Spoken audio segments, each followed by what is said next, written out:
안녕하세요. 저는 경기도에서 거주 중인 33살 먹은 주부입니다. 32살 때 시집와서 남편이랑 분가해서 살았고요. 어느 날 남편이 어머님께서 돌아가시고 혼자 계신 아버님을 저희가 모시는 게 어떻겠냐고 갑자기 이야기를 하더군요. 어느 누가 갑자기 저런 말을 하는데 좋다고 할 수 있겠어요. 그 일로 남편이랑 많이 싸웠어요. 위에 형님도 있으신데 왜 우리가 모시냐고. 아주버님은 대기업을 다니고 계셔서 저희보다도 여유롭고 형편이 저희와는 정말 비할 수도 없을 만큼 좋습니다. 그 일로 인해 저는 남편과 끝도 없이 대화를 나누었고 정말 싸우고 볶고 거의 매일 같이 싸웠어요. 그러다 하루는 남편이 술을 먹고 울면서 진심을 담아 말을 하더군요. 저에게 무엇이든 다른 거는 당신이 원하는 대로 하자는 거 전부 다 할 테니까 제발 이번만은 부탁 좀 들어달라고요. 그러면서 남편은 이야기를 이어갔습니다. 남편이 어릴 적에는 엄청 개구쟁이였대요. 매일 사고 치고 다니고 해서 아버님께서 매번 뒤 수습하러 다니셨다고 하더라고요. 남편이 어릴 때 골목에서 놀고 있는데 지나가던 중간 크기의 트럭에 받칠 뻔 한 걸 아버님이 보시고 남편 대신 부딪히셨는데 그것 때문에 지금도 오른쪽 어깨를 잘못 쓰신대요. 그리고 아버님 하시던 일이 노가다였는데 남편이 군 제대하고도 26살 때쯤까지 놀고 먹었더랍니다. 아버님이 남편을 늦게 낳으셔서 지금 아버님 연세가 68세 되세요. 남편은 33살이고요. 60세 넘으셨을 때도 노가다 하시면서 가족들 먹여 살리고 고생만 하셨다네요. 노가다를 오래 하면 시멘트 독이라고 하나? 하여튼 그거 때문에 손도 쩍쩍 갈라지셔서 겨울만 되면 많이 아파하신다고 하더라고요. 평생 모아 오신 재산으로 마련하셨던 조그만한 집도 아주버님이랑 남편 결혼할 때 집장만 해주신다고 파시고 지금은 월세 내면서 원룸에 들어가서 사신다고 하더라고요. 그런데 어머님까지 돌아가시고 혼자 계신 거 보니 마음이 아파서 눈물이 자주 난다고 하더라고요. 저희가 살림이 넉넉했으면 이런 걱정도 안 할 텐데요. 저는 집에서 살림을 하는 평범한 주부이고 남편은 혼자 직장을 다니는데 일반적인 중소기업을 다니고 이직한 지 얼마 되지 않아 한 달에 세후 150 정도를 벌어옵니다. 그런데 그걸로 아버님께서 오시면 아무래도 반찬도 지금보다는 더 신경을 써야 할 것 같고 여러 가지로 많이 힘들 것 같더라고요. 심지어 그때는 제가 임신을 했어서 아이가 3개월 차인데 모든 부분이 힘겹더라고요. 그럼에도 부유하셨던 형님께서는 절대 아버님을 못 모신다고 강력히 못 박으셨고 아주버님도 그럴 생각이 없다라고 남편이 말을 하더라고요. 저렇게 철벽 방어를 하는데 어떻게 하겠습니까? 그리고 남편이 진심 어린 말들을 저렇게까지 했는데요. 그래서 넉 달 전부터 아버님을 모시기로 하고 저희 집으로 아버님을 모셔왔습니다. 처음에는 아버님께서 오지 않으시려고 자꾸만 거절하시더라고요. 늙은이가 가봐야 집만 되고 눈치 보인다고 하시면서요. 하지만 남편이 매일같이 설득하고 우겨서 겨우 모셔왔습니다. 모셔온 첫날부터 여러모로 정말 신경이 쓰이더라고요. 그런데 우리 아버님 매번 반찬 신경 써서 정성껏 차려드리면 그걸 드시면서도 엄청 미안해하시면서 눈치를 보십니다. 가끔씩 고기 반찬이나 맛있는 음식을 해드리면 아버님께서는 드시지 않고 남겨두셨다가 저희 남편이 퇴근하고 돌아오면 남편을 먹이더라고요. 그리고 저 먹으라고 일부러 드시지도 않고요. 거기다가 하루는 장을 보고 집에 왔는데 아버님께서 바닥에 꿇어 앉아서 걸레질을 하고 계시더라고요. 저는 그 모습을 보고 깜짝 놀라서 걸레를 빼앗으려고 했더니 괜찮다고 하시면서 끝까지 고집을 부리시면서 청소를 끝마치시더라고요. 그리고 식사를 드시고 나면 곧바로 빈 그릇을 들고 가셔서 설거지도 하십니다. 아버님께 하지 말라고 몇 번을 말씀드리고 그릇들을 뺏어도 보지만 아버님은 설거지를 하시는 게 그게 마음이 편하시답니다. 제가 왜 아버님의 마음을 모르겠어요. 이 못난 며느리 눈치 보이시니 그렇게 행동하시는 거 압니다. 그래서 저도 정말 더 마음이 아픕니다. 남편이 몰래 아버님 용돈을 드려도 그거 안 쓰고 모아두었다가 저에게 용돈 하라고 주십니다. 그렇게 저희는 부유하진 않지만 서로 애틋하고 마음을 써가면서 하루하루를 지내고 있었습니다. 그런데 어제는 정말 너무 많이 슬퍼서 펑펑 울었습니다. 아버님께 죄인이라도 된 듯해서 눈물이 왈칵 나오는데 참을 수가 없더라고요. 한 달 전쯤부터 아버님께서 아침에 나가시면 저녁 때쯤 들어오시더라고요. 어디 놀러라도 가시는 것 같아서 용돈을 드려도 받으시지도 않고 웃으시면서 다녀올게 하시면서 매일같이 나가셨습니다. 저는 그래서 그냥 집안에만 있으시기엔 답답하셔서 산책이라도 다녀오시다 보다 하고서 크게 생각을 하지는 않았습니다. 그런데 어제 장을 보러 슈퍼에 갔다가 아래층 주인 아주머니를 만나게 되었습니다. 그런데 그 주인 아주머니께서 제게 어렵게 말씀을 하시더라고요. 오다가 이 집 할아버지 봤는데 유모차에 박수 실어서 가던데.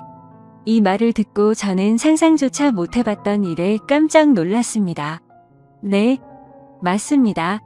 아버님 아들 집에 살면서 돈 한 푼 못 버시는 게 마음에 걸리셨는지 불편한 몸 이끄시고 하루하루 그렇게 박스 주우시면서 돈을 버셨더라고요. 저는 그 이야기를 듣고 장을 보다 말고 밖으로 뛰쳐나갔습니다. 아버님 찾으려고 이리저리 돌아다녀도 안 보이시더라고요. 너무 죄송하고 가슴이 아파서 집에 들어와서 정말 한없이 엉엉 울었습니다. 한참을 울고 나서 남편에게 전화해 오늘의 상황을 말하니 남편도 아무 말이 없더군요. 한참의 정적이 흐르고 남편은 일찍 들어간다고 말하고 그렇게 통화를 끊었고 남편은 저녁 5시 조금 넘어서 평소보다 일찍 퇴근하고 들어왔습니다. 남편도 마음이 정말 안 좋은지 표정도 너무 어두웠고 집에 들어오자마자 가방만 내려두고 아버님을 찾으러 나간다고 하곤 바로 집 밖으로 나갔습니다. 제가 정말 바보였고 한심한 며느리였습니다. 그렇게 매일같이 나가셨는데 관심을 가지고 진작 이 사실을 알았어야 했는데 말이죠. 며칠 전부터 아버님께서 저 먹으라고 봉지에 들려주시던 과일과 과자들을 받으면서도 아버님께서 사오신 것인지 일을 해서 사온 것인가라는 생각도 못했다니 정말 한심스럽습니다. 못난 며느리 눈치 안 보셔도 되는데 그게 불편하셨던지 아들 집 오셔서도 편하게 지내지도 못하시고 매일같이 눈치만 보시다 불편하신 몸 이끌고 그렇게 일을 하고 계셨다니 친정의 저희 아빠도 고생만 하시다가 돌아가셨는데 돌아가신 아빠 생각도 나고 해서 그렇게 저는 또 다시 한참을 펑펑 울었습니다. 그날따라 아버님 웃으실 때 얼굴에 깊게 패인 많은 주름들과 평생 고생을 하셔서 손목에서 갈라진 피부가 자꾸 눈앞에 아른거리고 생각나면서 너무나도 죄송한 마음에 남편이 아버님이랑 들어올 때까지 울고 있었습니다. 남편이 아버님을 찾아 나가고 1시간 정도 좀 넘어서 남편이 아버님을 모시고 집으로 들어오더라고요. 아버님 들어오시면서도 제 눈치를 보시면서 뒤에 끌고 오던 유모차를 숨기시는 모습이 왜 그리 마음이 아플까요? 오히려 죄송해야 할 건 저인데요. 아버님께서 미안해하는 듯한 그런 모습이 가슴에 남아서 지금도 이 글을 적는데도 마음이 너무 아픕니다. 저는 아버님의 모습을 보자마자 아버님께 달려가서 죄송하다며 손을 꼭 붙잡고서 또 펑펑 울었습니다. 그러자 아버님께서는 매일 나 때문에 밥 차리느라 고생도 많고 편하게 있지 못하게 해서 내가 정말 미안하다면서 제 얼굴을 보면서 손을 꼭 붙잡아 주시면서 말씀하시는데 저는 눈물이 멈추지 않았습니다. 저는 그날 아버님의 손을 처음으로 만져봤습니다. 평생을 고생하시면서 지내온 아버님의 손, 심하게 갈라지신 손등과 굳은 살 베인 손에 마음이 너무 아팠어요. 방 안에 모시고 나서도 죄송하다며 그렇게 펑펑 울었습니다. 아버님 식사 챙겨 드리려고 부엌에 와서도 요리를 하고 있는데도 왜 그리 눈물이 그치지가 않던지 남편은 아버님께 다시는 그런 일 하시지 말라고 말했고 앞으로는 제가 더 열심히 일해서 벌면 되니까 그런 일 하시지 말라고 아버님께 확답을 받아냈습니다. 그렇게 이야기를 끝마치고서 3명이 오순도순 모여서 함께 저녁을 먹었습니다. 밥을 먹는데도 아버님 손을 보면서 자꾸 가슴이 아프더라고요. 오늘은 어제 일도 있고 해서 남편이 연차를 내서 쉬는 날이었고 저는 아버님 모시고 시내 나가자고 남편에게 얘기를 했습니다. 그렇게 저희는 다 같이 시내에 나갔고 날이 좀 쌀쌀해져서 아버님 잠바 하나랑 신발을 샀습니다. 한사코 괜찮다고 하시더 아버님께 제가 말씀을 드렸습니다. 자꾸 그러시면 제가 아버님 눈치 보여서 힘들어요. 이렇게 말씀드렸더니 아버님께서는 고맙다고 하시면서 받으시더라고요. 그리고 집에 아버님 심심하실까봐 케이블 TV도 신청했습니다. 아버님께서 스포츠를 좋아하시는데 오늘 야구 방송이랑 낚시 방송 보시면서 너무 즐거워 보이시더라고요. 조용히 다가가서 아버님 어깨를 만져드리는데 보기보다 정말 왜소하시더라고요. 제가 꽉 잡아도 부서질 것만 같은 그런 아버님의 어깨. 지금까지 고생만 하시고 자식들 뒷바라지 하시느라 평생 헌신하시면서 살아오셨던 아버님의 그런 발자취들이 느껴지면서 저는 또 마음이 아파왔네요. 남편한테 말했어요. 저 평생 아버님 정말 친아버지처럼 생각하고 모신다고요.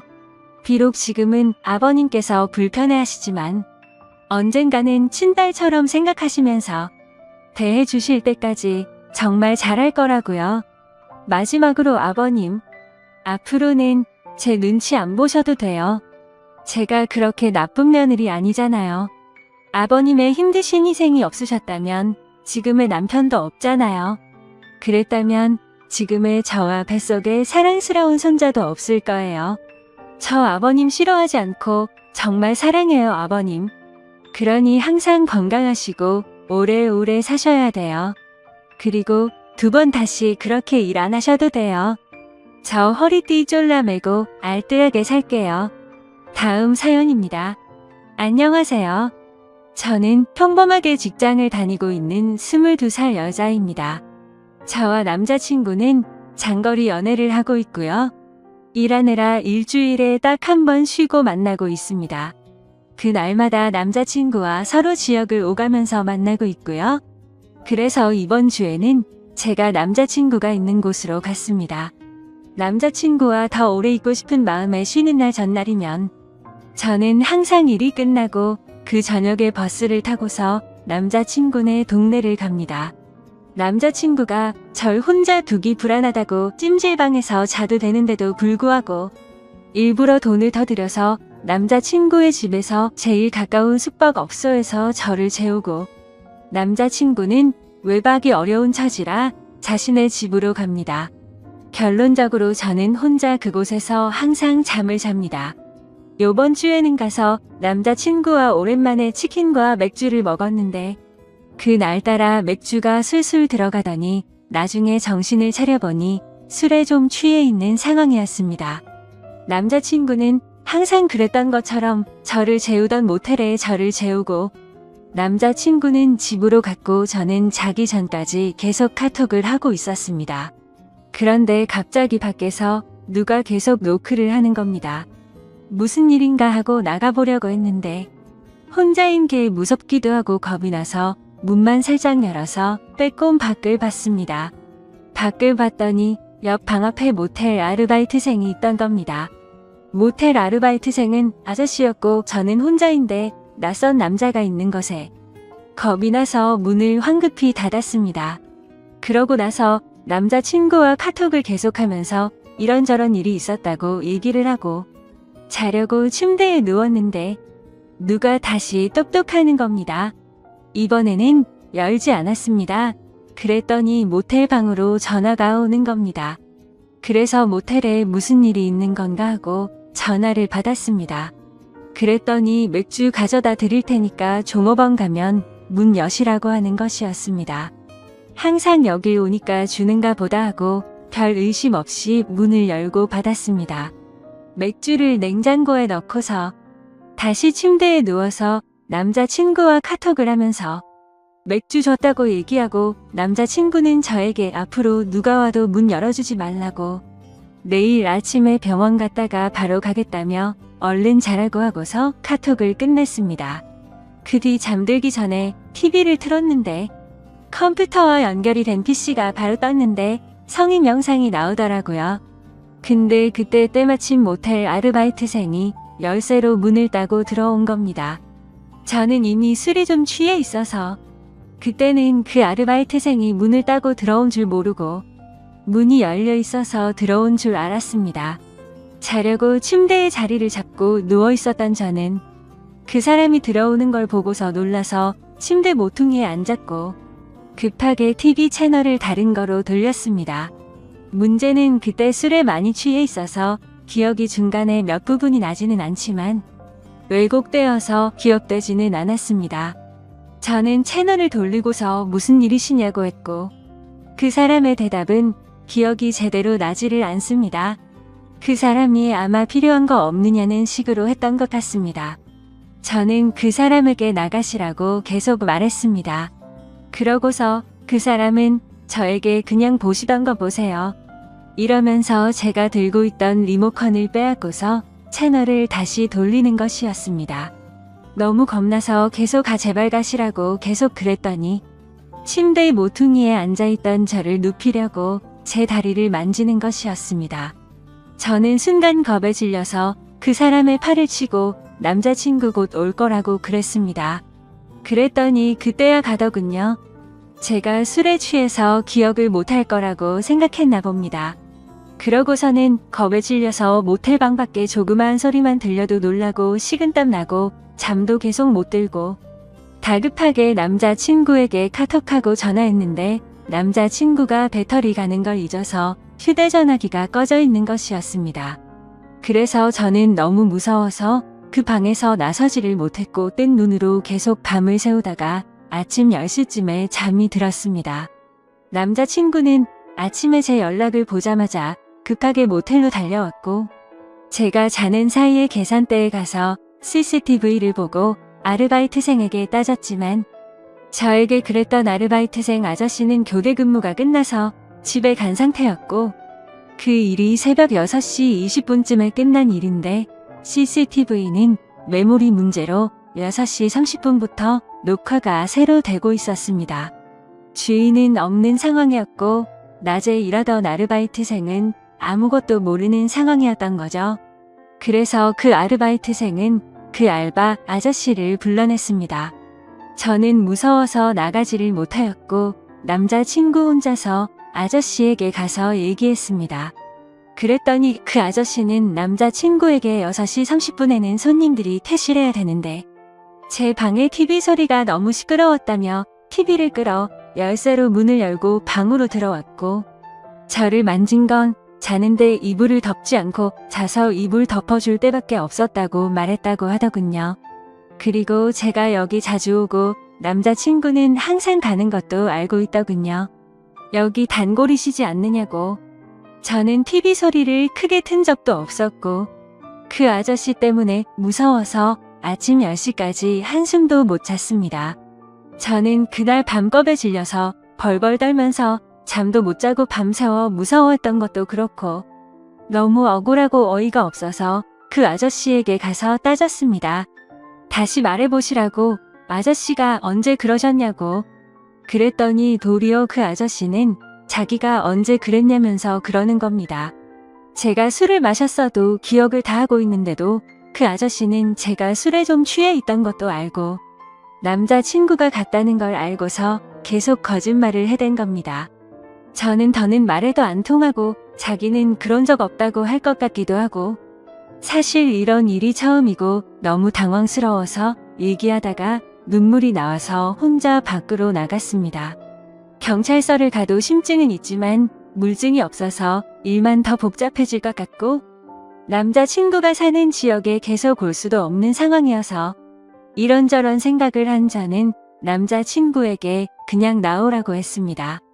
남자친구는 제가 나간 후에 조금 있다가 나왔고 아저씨와 계속 얘기를 해봤지만 끝까지 자기는 TV 소리 때문에 그랬다면서 모텔의 다른 고객들을 위해서 그랬다면서 새벽 6시 30분이 어떻게 손님들 퇴실 시간입니까? 제가 만약에 만약에 소리를 크게 틀고 있었다고 해도 여자 혼자 모텔방에 있는 걸 알면서도 문을 따고 들어오는 게 말이나 됩니까? 그리고 자는 제가 이불을 덮고 있지 않아서 이불을 덮어주느라 만졌다는 건 또 말이 됩니까? 변명해도 어떻게 그렇게 할까요? 집에 와서 생각해보니까 더 화가 나는 겁니다. 너무 억울하고 지금 가서 그깟 5만 원 던져주고서 경찰서 가자고 하고 싶습니다. 하지만 그럴 시간도 안 되고 어제도 밤에 울면서 남자친구와 전화했습니다. 내가 대체 뭘 잘못했길래 이런 일을 당해야 하느냐고. 너무 억울하다고. 심증은 있는데 물증도 없는 지금. 물증이라고는 모텔에 그 아저씨가 들고 왔던 맥주와 새우깡이 있었고 카톡으로 실시간으로 남자친구와 얘기했던 내용이 전부입니다. 그 자리에서 마음 다 풀릴 때까지 해결하고 오지 못하고 바보처럼 제대로 따지지도 못한 저 자신에게 너무 화가 납니다. 남자친구도 자신이 지켜주지 못해서 정말 미안하라면서 죄책감을 느끼고 있습니다. 그래서 이젠 남자친구에게도 얘기하지 못할 것 같습니다. 어떻게 해야 하나요? 누군가에게 말을 한다고 해결되는 것도 아니고 그냥 답답한 마음에 여기에다가 글을 씁니다. 자작 글도 아니고 정말 상처받고 놀라고 힘들었으니까. 악성 댓글은 달지 말아주세요. 여자분들은 조심하세요. 찜질방은 위험해서 남자친구가 돈 더 들여가면서 재웠는데 누가 이런 일이 생길 줄 알았겠어요. 고민 들어주셔서 감사합니다.